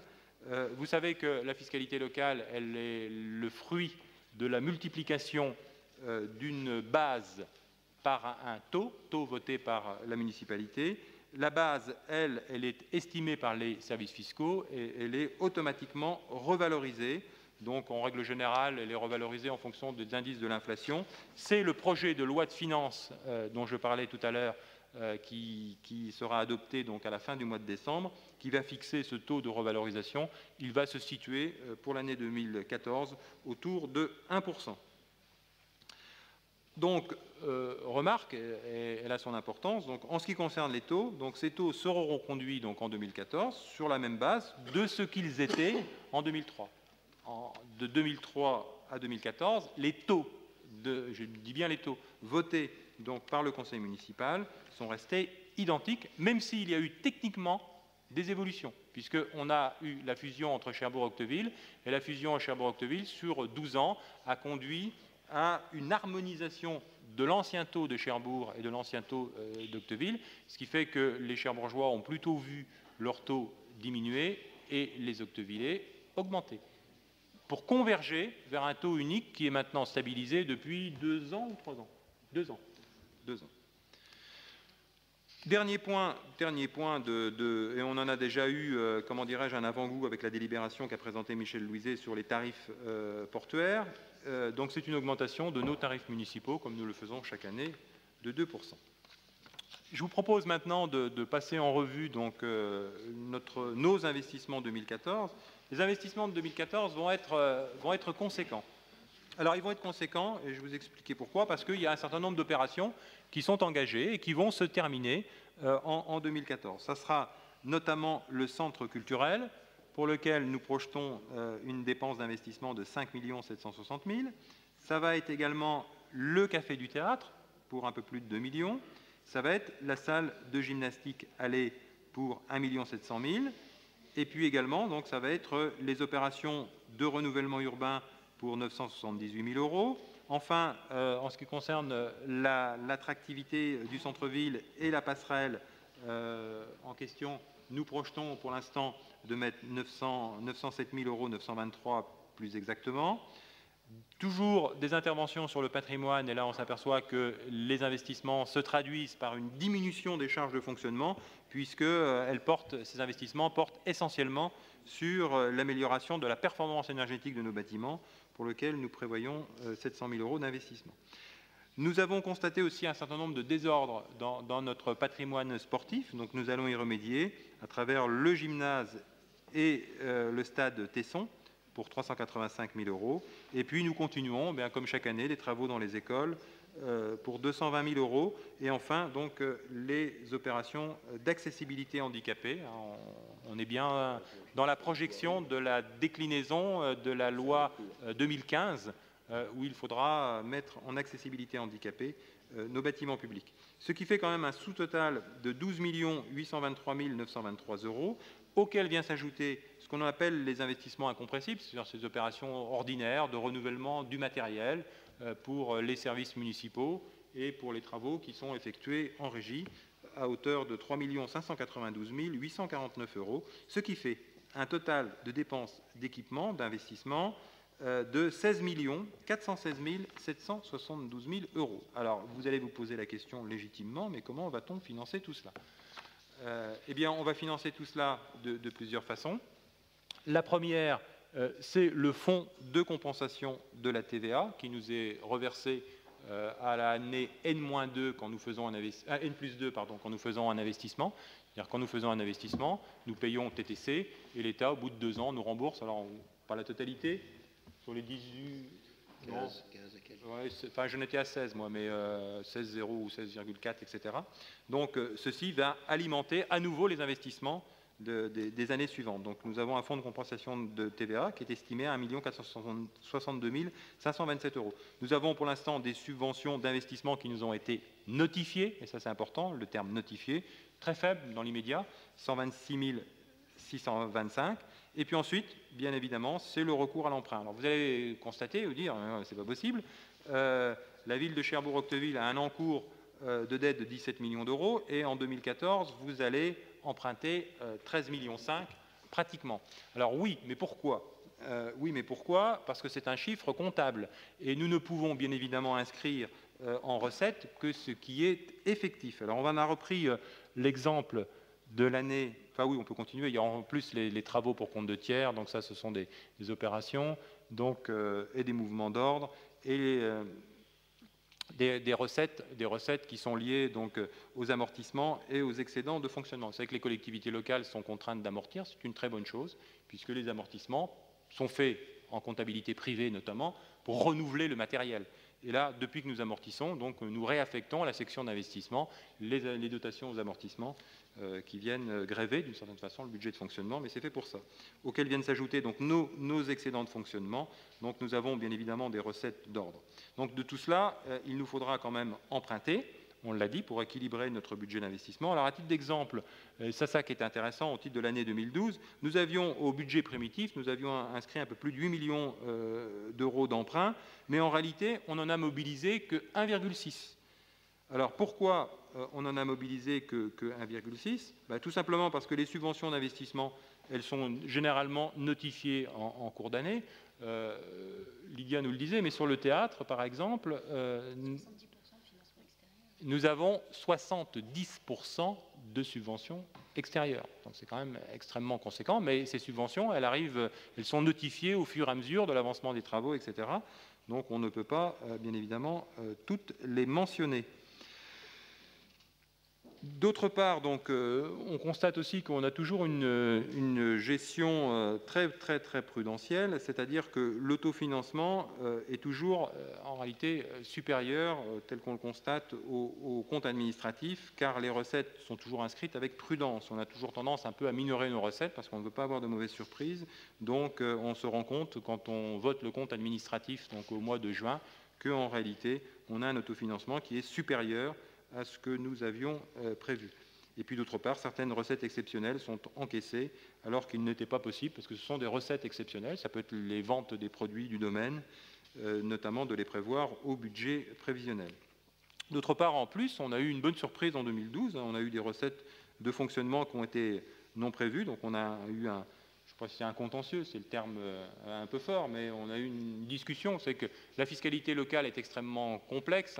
En général, les grands groupes, on le sait d'une certaine façon, essayent d'optimiser leurs dépenses fiscales. À un moment donné, donc, il y a toujours un dialogue qui s'engage pour essayer d'y voir un peu clair dans les différents bordereaux de recettes qui nous sont remis, notamment des produits versés par ces grands groupes. C'est le cas notamment aussi du département, avec un grand groupe que je n'ai bien connu sur la place, que je ne nommerai pas. D'autre part, donc, il est évident que si en recette, on est toujours extrêmement prudent, qu'on a tendance à minorer. Donc le budget étant voté en décembre, aussi ce qui est important, c'est que le résultat de l'année N-1 n'est affecté qu'en juin et vient diminuer au budget supplémentaire, donc les emprunts qui avaient été inscrits au budget primitif. Par exemple, au budget supplémentaire 2012, il y a un peu plus de 4 700 000 qui ont été retirés, donc suite à l'affectation du résultat de l'année 2011. Donc on a parfois de bons résultats, et ça c'est le fruit de la bonne gestion, qui nous permettent eh bien, de ne pas mobiliser les emprunts. Voilà donc ce que je voulais vous dire. Donc grosso modo sur l'investissement, on a des opérations qui sont des opérations lourdes, qui vont se terminer en 2014, qui ont été engagés, qui vont nécessiter bien évidemment des financements. Pour l'instant, ces financements, on va les inscrire dans le budget sous forme d'emprunt, mais rassurez-vous, la totalité des emprunts qui seront prévus ne seront pas mobilisés parce que nous avons donc des recettes qui vont arriver, à savoir la notification des subventions, un autofinancement qui sera bon et un résultat d'exercice également.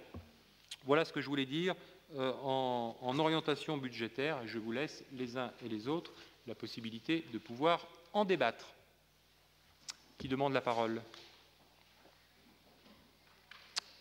Christian Catherine. Tu as appuyé, Christian? Non. Voilà, c'est bon. Voilà. Je crois qu'avec ma voix, il n'y a pas besoin de... Mais bon. Oui, donc, Monsieur le maire, Mesdames, Messieurs les élus, chers collègues, je voudrais, au nom des élus communistes, dire quelques mots concernant le désarroi, l'incompréhension et parfois la colère qui dominent parmi les populations que nous côtoyons et dans cette flambée de mécontentement sur fond de crise, de misère sociale, de suppression d'emplois, de fermeture d'entreprises, nous avons rarement vu un tel niveau de démobilisation parmi les citoyens les plus proches de la gauche. L'extrême droite, mais aussi une partie de la droite, attise sans honte cette colère et surfe sur les peurs, les inquiétudes, oubliant un peu vite que c'est sa politique de soumission au libéralisme économique qui nous conduit là où nous sommes aujourd'hui. Il nous faut malheureusement faire le constat que le gouvernement actuel n'a pas rompu avec cette politique et ce qui fait qu'il soit confronté à la fronde sociale que nous observons. Nous subissons la politique de la droite antérieure de Nicolas Sarkozy. C'est également dans ce contexte que l'on voit fleurir le rejet des autres, la haine, le racisme. D'ailleurs, ce soir, un rassemblement est prévu pour combattre les idées d'extrême droite. Je vous invite d'ailleurs, pour ceux qui s'intéressent, à vous y rendre. La gauche ne doit pas faiblir à mener le combat afin de combattre ces idées extrémistes qui font le lit du Front national. Tout comme la gauche doit reprendre de toute urgence son discours sur le changement. Comme moi, vous l'avez entendu, même le FMI et certains à Bruxelles commencent à le dire, trop d'austérité peut compromettre le redémarrage de l'économie et la création d'emplois. Alors pourquoi persister à mettre le cap sur l'austérité au niveau national? Ce chemin n'est pas celui qui nous sortira de la crise, comme on feint de le croire dans certains ministères, et notamment par la voix d'une personne qu'on connaît bien, d'un ministre que l'on connaît bien ici à Cherbourg-Octeville et que personnellement j'estime beaucoup. Localement, ce sont certains Français qui n'ont jamais payé d'impôts, et vous pouvez en être témoin, qui en payent pour la première fois ou qui les ont vus augmenter fortement et qui voient leur pouvoir d'achat baisser fortement. Sachons que certains d'entre eux ne resteront pas sensibles, malheureusement, au discours démagogique sur la fronde fiscale. Attention, la période est propice à cela. Dans le même temps, les 500 plus fortunés de France se sont enrichis de 25% en un an. Ce sont d'ailleurs les dires d'un certain hebdomadaire qui s'appelle Challenge. Je m'en arrêterai là concernant le national, car il y aurait beaucoup de choses à dire. Heureusement, et je dis bien heureusement, localement, nous n'avons pas suivi cette politique, que ce soit sous l'ère de Nicolas Sarkozy ou sous l'ère aujourd'hui de François Hollande. Tout au contraire, nous avons et approuvons la volonté forte de la municipalité, de sa majorité, de maintenir en régie directe les activités de celle-ci. Une déprécarisation d'importance et sans précédent. Une stabilisation des subventions aux associations et d'avoir maintenu un taux faible au niveau de l'endettement, malgré les pertes de recettes DGF d'importance et qui ne vont pas s'arrêter. Pas de hausse de la fiscalité depuis 11 ans. Il nous semblait important, en ces temps difficiles, de rappeler certaines choses et de dire que nous sommes bien entendu solidaires de ce que l'on nous présente ce soir dans le cadre de ces débats d'orientation budgétaire. Et si j'osais, mais je vais oser, et avec un peu d'humour et sans provocation aucune, je dirais que Cherbourg-Octeville, ses élus de la majorité sont vraiment à gauche et fiers de l'être. D'autres interventions, monsieur Huette? Non, 4 questions sur le projet. La première question, c'est une question de vocabulaire. Je voudrais savoir si ce que l'on appelle aujourd'hui l'objectif de réduction de déficit public correspond bien à ce qu'on appelait il y a quelque temps le désengagement de l'État. Ouais. C'est une question de vocabulaire que j'aimerais préciser, enfin que j'aimerais qu'on me précise. Ouais. La question suivante, c'est l'augmentation du DSU. Veut-elle dire que la ville de Cherbourg-Octeville est de plus en plus pauvre? Ouais. La quatrième question, c'est sur... J'en suis la deuxième. La troisième. Oui, la troisième. Oui, tout à fait. Oui, la troisième. Oui. La troisième question, c'est sur la passerelle. Vous l'avez intitulée « Attractivité du centre-ville ». Est-on sûr que cette passerelle va apporter une attractivité supplémentaire à ce que l'on appelle aujourd'hui le centre-ville? Est-on sûr que ce n'est pas l'inverse qui va se mettre en place, c'est-à-dire une attractivité du centre commercial? Il faut bien qu'il existe, mais je ne suis pas sûr que cette passerelle rende vraiment service aux commerçants du centre-ville. Et la dernière question, qui est plus peut-être drôle, c'est simplement pour essayer de me expliquer ce que c'est qu'un parc de glisse urbaine. Merci. Ah. Vous pouvez demander à Jacques Toubon. Je vais vous dire pourquoi après tout à l'heure. Voilà. En ce qui concerne, comment dirais-je, les questions de vocabulaire, quand on parle de désengagement de l'État, il y avait deux choses. Il y avait sans doute la diminution des dotations, mais il y avait surtout d'une façon larvée le fait de transférer aux collectivités des compétences sans qu'il y ait les moyens. Voilà, on a senti au cours des années, et on peut le dire de façon très large, hein, quels que soient d'ailleurs les gouvernements, hein, à une certaine époque où, de façon insidieuse, l'État nous confiait, si on peut dire, des missions. On l'a vu, je pense que sur un point, je ne vais pas dire de bêtises, mais notamment sur les passeports. On nous a dit, ben voilà, à un moment donné, c'est plus à l'État de faire ça, c'est toujours à l'État d'en assumer le contrôle, mais c'est à vous, collectivités, à travers les points de proximité, de faire ça. Mais il n'y a pas eu, à mon avis, peut-être des subventions en équipement, mais je n'ai pas cru comprendre qu'il y avait eu une dotation spécifique de la part de l'État. Donc c'est ce qu'on appelle aussi des engagements de l'État. Nous, on préfère avoir un dialogue franc avec l'État sur la répartition des compétences et sur les moyens. Je ne conteste pas la nécessité, je dirais peut-être tout à l'heure en conclusion, de contribuer, comment dirais-je, au redressement des comptes publics. C'est une œuvre de salut public.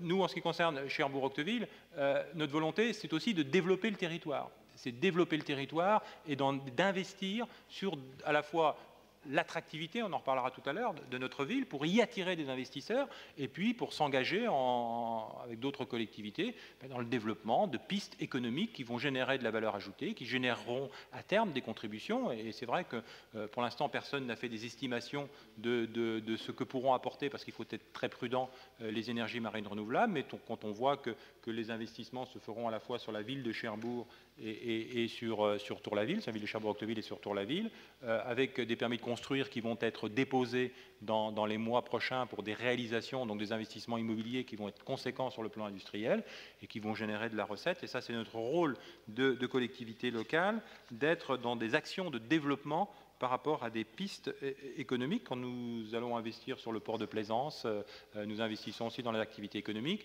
Et bien évidemment, nous le faisons avec aussi le souci d'être, c'est pour ça que je vais arriver au deuxième point, nous le faisons avec le souci d'être, je dirais, en relation étroite et avec les populations les plus fragiles et celles qui habitent dans les quartiers que l'on qualifie de quartiers sensibles, qui pour nous, et il y a eu une très belle exposition d'ailleurs qui s'est déroulée à la salle des fêtes d'un quartier à l'autre, qui montre peut-être que les quartiers qu'on a appelés à un moment donné prioritaires sont sans doute le laboratoire d'une nouvelle façon d'inventer et de vivre la ville. Moi, je vous avais terminé cette exposition, mais si vous avez pu vous découvrir comment, en fin de compte, il se passe énormément de choses dans ces quartiers. C'est-à-dire qu'on a une capacité de pouvoir à la fois agir, et ça, c'est les politiques de contrat urbain de cohésion sociale sur une multitude de leviers de façon concomitante, que ce soit l'éducation, que ce soit la culture, que ce soit l'accès à la santé, que ce soit l'insertion professionnelle, la formation,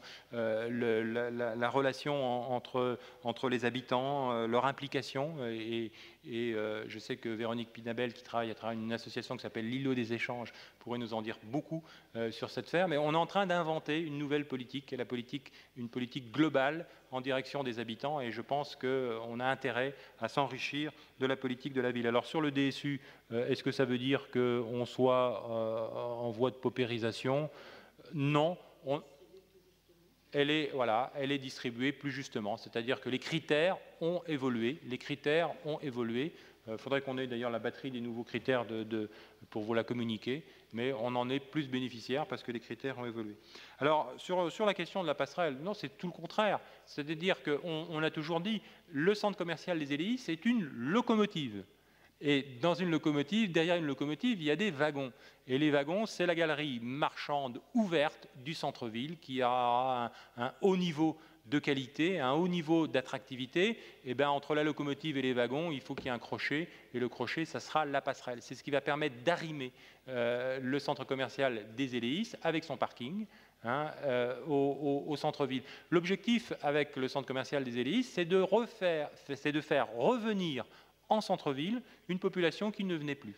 Et quand vous voyez la fréquentation, notamment de la population jeune en centre-ville, elle vient parce qu'il y a des marques qui sont des marques qui attirent les jeunes générations. Ils viennent aux Éléis et puis ensuite, eh bien, ils vont poursuivre leurs achats en centre-ville, d'où l'importance de chapitres, je le disais tout à l'heure, d'où l'importance aussi de points de consommation et d'animation qui intéressent et qui attirent aussi les jeunes. Donc la passerelle, elle va avoir pour objectif eh bien, de relier les deux rives de ce bassin du commerce et permettre la meilleure liaison entre les deux, en sachant que c'est le produit d'appel, c'est bien évidemment le centre commercial des Élis. Enfin, pour le parc de glisse urbaine, eh bien, c'est la francisation, loi tout bon oblige, de ce qu'on appelait communément un skatepark. Donc, alors après, on peut être pour la défense de la langue française, mais parc de glisse urbaine, après tout, c'est poétique. Yvan.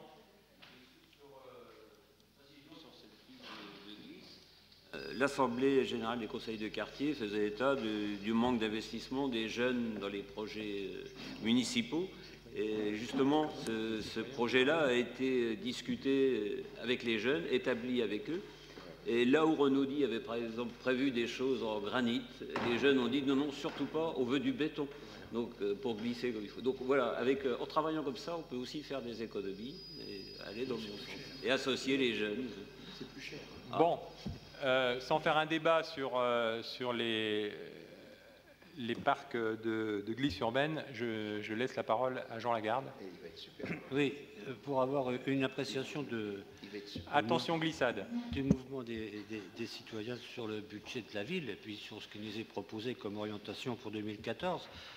Alors, c'est vrai qu'on peut regretter, je dirais, la ponction excessive sur les dotations d'État. Ça a été regretté par un mouvement au niveau national. C'est vrai qu'on peut le reprendre. C'est vrai aussi que toutes les associations d'élus, j'en prends pour preuve le dernier congrès des maires de France ainsi que l'Assemblée générale des communautés urbaines de France ont souligné, et des grandes villes d'ailleurs, ont souligné que on participe à l'effort d'endressement des comptes publics, et c'est très bien. Oui. D'ailleurs, c'est un combat qu'il faut mener cette année et l'année prochaine. Mais il semble que les ponctions sont excessives parce que ce n'est pas seulement les dotations qui sont touchées. On s'aperçoit aussi que par moment, l'État a tendance aussi à revisiter, je dirais par exemple, l'ex-taxe professionnelle, la CFE, en mettant des strates différentes, qui fait que certaines collectivités vont voir aussi leurs ressources de taxes professionnelles diminuer. Donc on dit attention, attention, il faut faire un effort, mais il ne faut pas non plus, comme le disait Delbar, le président des communautés urbaines de France, piquer dans la caisse des collectivités locales. De trop. Alors on participe, c'est bien. Et ce qui est important, comme le soulignait d'ailleurs Totter tout à l'heure, on s'aperçoit aussi qu'en face, il y a une gestion de la ville qui est très sérieuse, qui a anticipé les difficultés que nous allons rencontrer cette année, l'année prochaine, et peut-être, si la croissance n'apparaît pas dans 2-3 ans, dans les années qui viennent. On voit bien qu'il y a des marges de manœuvre qui ont été faites. Bon, on parle d'1,7 million, 1,3 million de ressources de fonctionnement. Ce sera sûrement, comme on dit, avec la méthode prudentielle, peut-être un peu plus. On voit bien qu'on a un matelas. On voit bien qu'au niveau de l'endettement, l'encours de la dette de la ville de Cherbourg, elle est de 2 à 3 fois moindre que dans les autres collectivités de la même strate, ce qui montre bien qu'il n'y a pas d'endettement de la ville, tout au moins que c'est très bien maîtrisé. Donc on s'aperçoit que la ville de Cherbourg est en capacité à affronter les 2 ans qui viennent.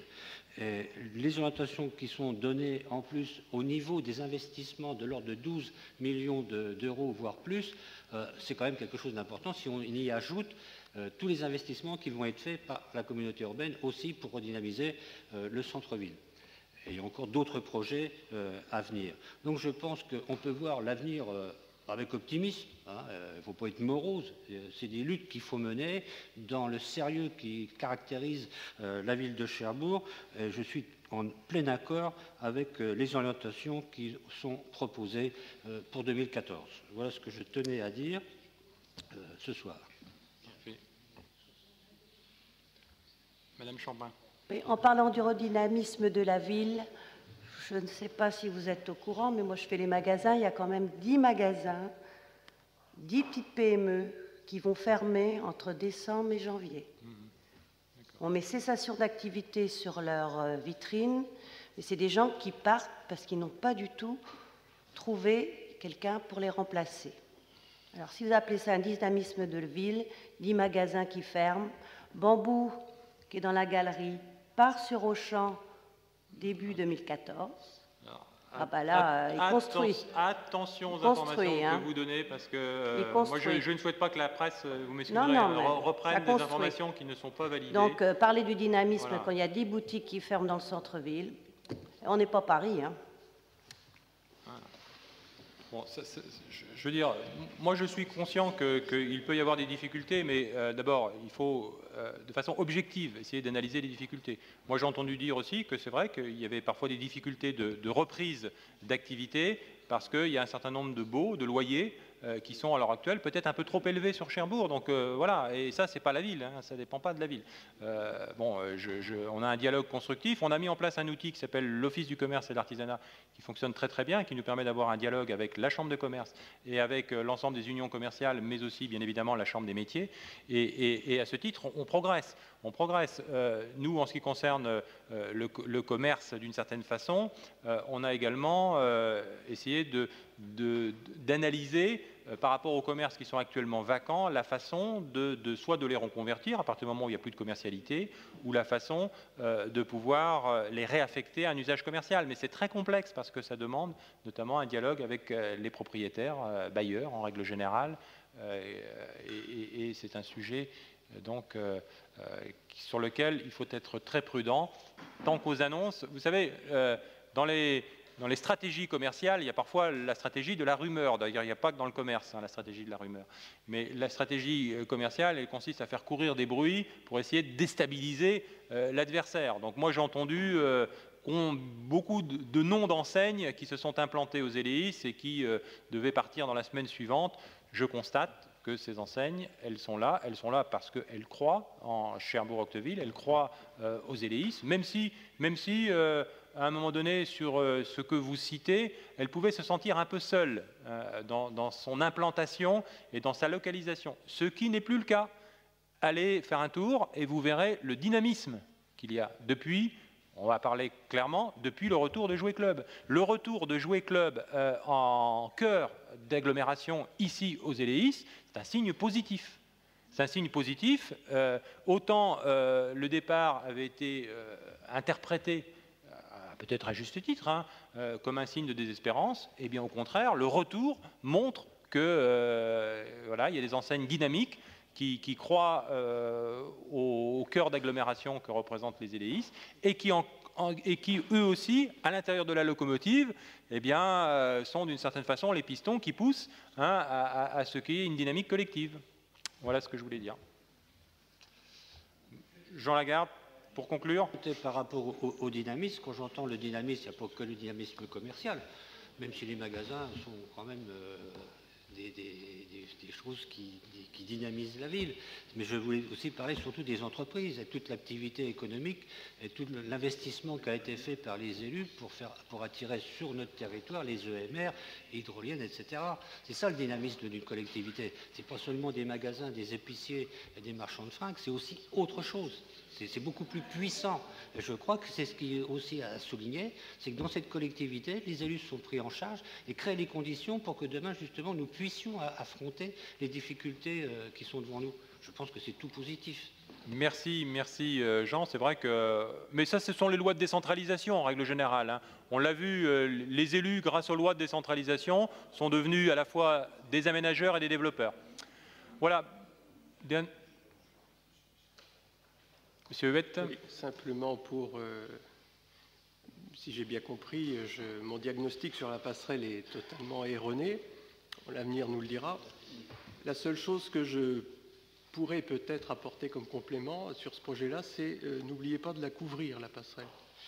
Parce que le chaland qui va venir aux Éléis, garer sa voiture à l'abri, faire ses courses en galerie, tout de façon très confortable, il faut quand même qu'il y ait une sérieuse dose de prise de risque de partir ensuite pour traverser le bassin du commerce sous la pluie, puisque de temps en temps, il pleut à Cherbourg, vous savez.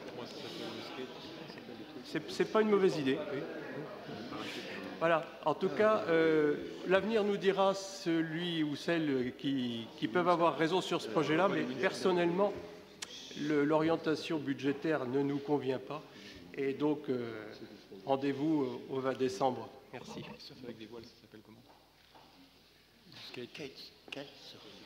Voilà, je me renseignais auprès de mes amis anglicistes à côté qui me disaient que non, je ne pense pas qu'on fera du kitesurf avec les parapluies en traversant la passerelle de Cherbourg, ou alors ça serait de quoi inspirer un nouveau Jacques Demy. Je vous remercie donc pour ce débat constructif, pour les prises de position des uns et on ne vote pas le débat d'orientation budgétaire. Le débat d'orientation budgétaire est un débat qui permet une respiration démocratique et qui permet d'échanger nos points de vue, même si nous ne sommes pas toujours d'accord. Mais je pense que nous sommes tous d'accord pour converger, pour développer notre cité.